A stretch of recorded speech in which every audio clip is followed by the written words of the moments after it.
अपनापन भाग 2। दोस्तों, आपने पिछले भाग में देखा कि नेहा इशारे से सुमित को बुलाती है और कहती है कि मुझे एक आइडिया आया है। अब आगे की कहानी, जिससे हमारी लाइफ भी सुधर जाएगी और इनके टूटे दिल को भी आराम मिल जाएगा। क्यों ना हम इन्हें यहीं रख लें। अकेली हैं, बेसहारा हैं और इस घर में इनकी जान बसी है। यहाँ से कहीं जाएंगी भी नहीं और हम यहाँ वृद्धाश्रम से अच्छा ही खाने पहनने को देंगे उन्हें। तुम्हारा मतलब है नौकर की तरह? नहीं नहीं, नौकर की तरह नहीं। हम इन्हें कोई तनख्वाह नहीं देंगे। काम के लिए तो मेड भी है। बस ये घर पर रहेंगी तो घर के आदमी की तरह मेड पर, आने जाने वालों पर नज़र रख सकेंगी, बच्चों को देख संभाल सकेंगी। ये घर पर रहेंगी तो मैं भी आराम से नौकरी पर जा सकूंगी। मुझे भी पीछे से घर की, बच्चों के खाने पीने की टेंशन नहीं रहेगी। आइडिया तो अच्छा है, पर क्या ये मान जाएंगी? क्यों नहीं, हम इन्हें उस घर में रहने का मौका दे रहे हैं जिसमें उनके प्राण बसे हैं, जिसे ये छुप छुप के देखा करती हैं। और अगर कहीं मालकिन बनकर अपना हक जमाने लगी तो क्या, निकाल बाहर करेंगे। घर तो हमारे नाम ही है, ये बुढ़िया कर क्या सकती है। ठीक है, तुम बात करके देखो, सुमित ने सहमति जताई।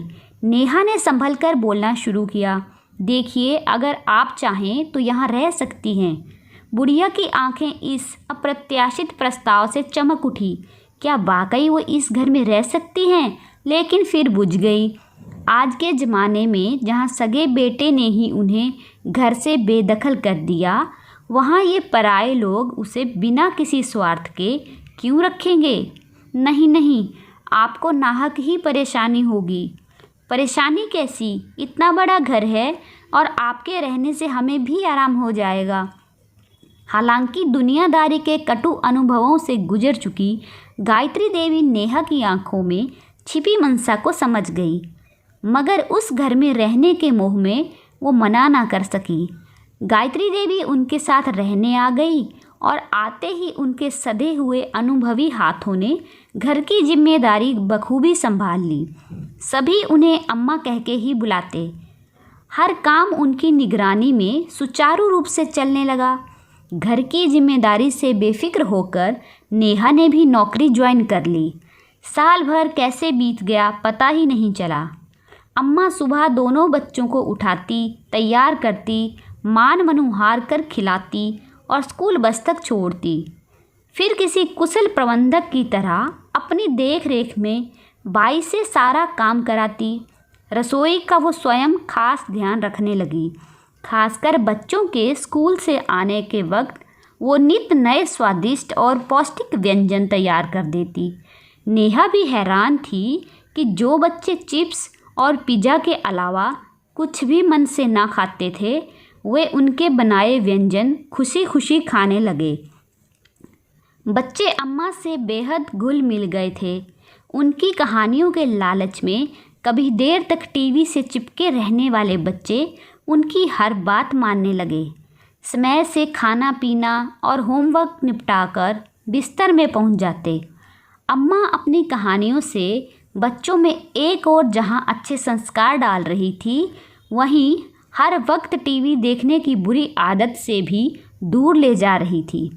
नेहा और सुमित बच्चों में आए इस सुखद परिवर्तन को देखकर अभिभूत थे, क्योंकि उन दोनों के पास तो कभी बच्चों के पास बैठ बातें करने का भी समय नहीं होता था। पहली बार नेहा ने महसूस किया कि घर में किसी बड़े बुजुर्ग की उपस्थिति का बच्चों पर कितना सकारात्मक प्रभाव होता है। उसके बच्चे तो शुरू से ही इस सुख से वंचित रहे, क्योंकि उनके जन्म से पहले ही उनकी नानी और दादी दोनों गुजर चुकी थी। आज नेहा का जन्मदिन था। सुमित और नेहा ने ऑफिस से थोड़ा जल्दी निकलकर बाहर डिनर करने का प्लान बनाया था।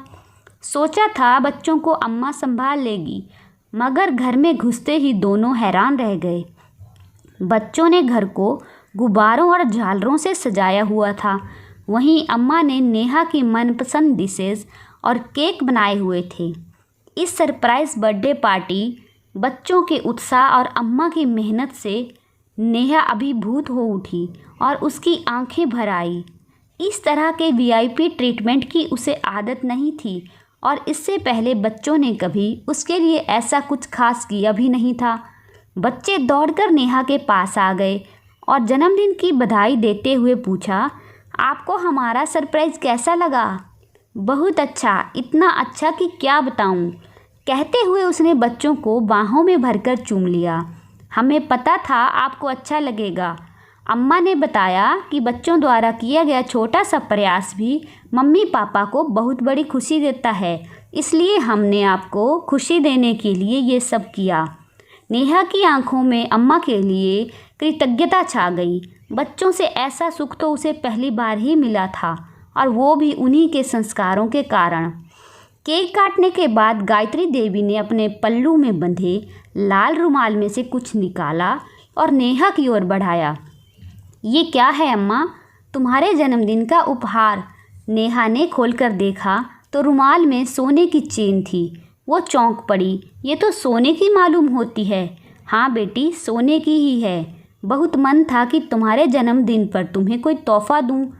कुछ और तो नहीं है मेरे पास, बस यही एक चेन है जिसे संभाल कर रखा था। मैं अब इसका क्या करूँगी? तुम पहनना, तुम पर बहुत अच्छी लगेगी। नेहा की अंतरात्मा उसे कचोटने लगी, जिसे उसने लाचार बुढ़िया समझकर स्वार्थ से अपने यहाँ आश्रय दिया।